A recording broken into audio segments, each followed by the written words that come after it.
Assalamualaikum, perkenalkan nama saya Muhammad Irsyadul Ibad.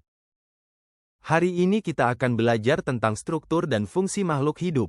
Yuk kita pahami bagaimana tubuh makhluk hidup tersusun dan bagaimana bagian-bagiannya.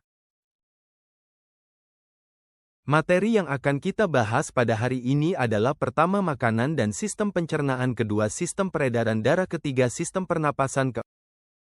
Kita akan masuk pada materi pertama, yaitu makanan dan sistem pencernaan.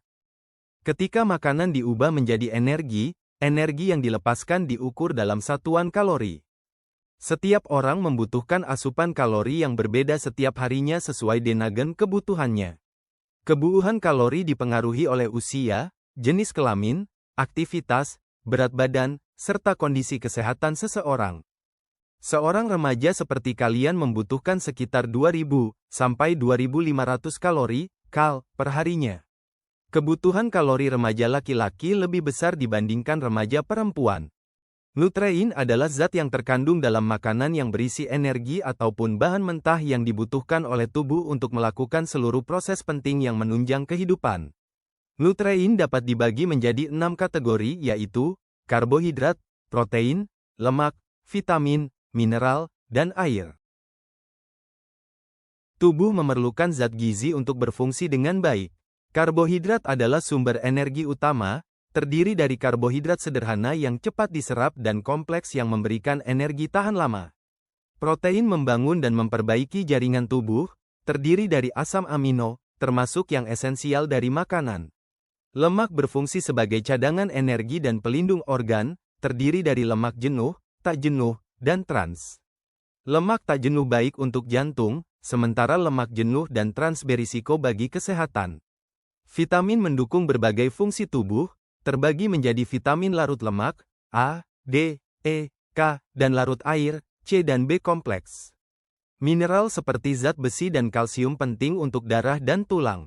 Air sangat vital karena membantu transportasi zat gizi, mengatur suhu, dan membuang sisa metabolisme.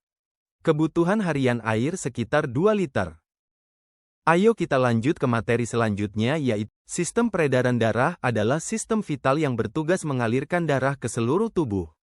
Melalui darah, oksigen dan zat makanan didistribusikan ke sel-sel tubuh, sementara sisa metabolisme seperti karbon dioksida dibawa kembali untuk dibuang. Pusat dari sistem ini adalah jantung, organ berotot yang bekerja seperti pompa. Jantung memiliki 4 ruang, 2 serambi dan 2 bilik. Darah yang kaya karbon dioksida dipompa ke paru-paru untuk ditukar dengan oksigen, lalu kembali ke jantung dan dipompa ke seluruh tubuh. Karena darah melewati jantung 2 kali dalam satu siklus, sistem ini disebut peredaran darah ganda.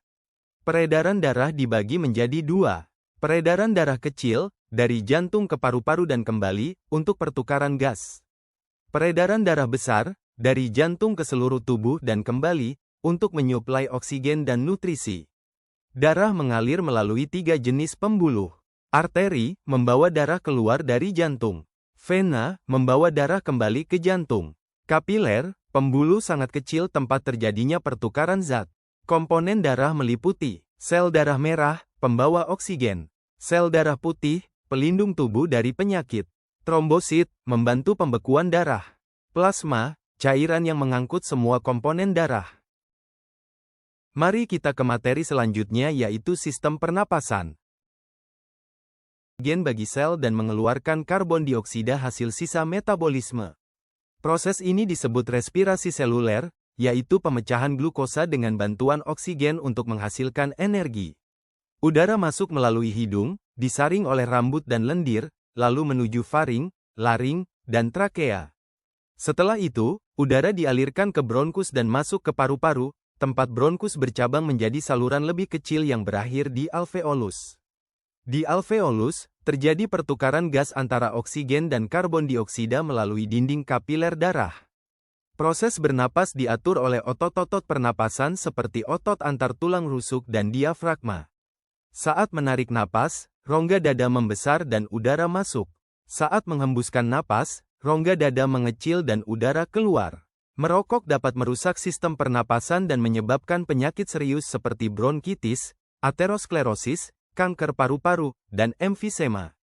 Bahkan perokok pasif yang menghirup asap rokok pun berisiko mengalami gangguan kesehatan serupa. Terima kasih sudah menonton video saya.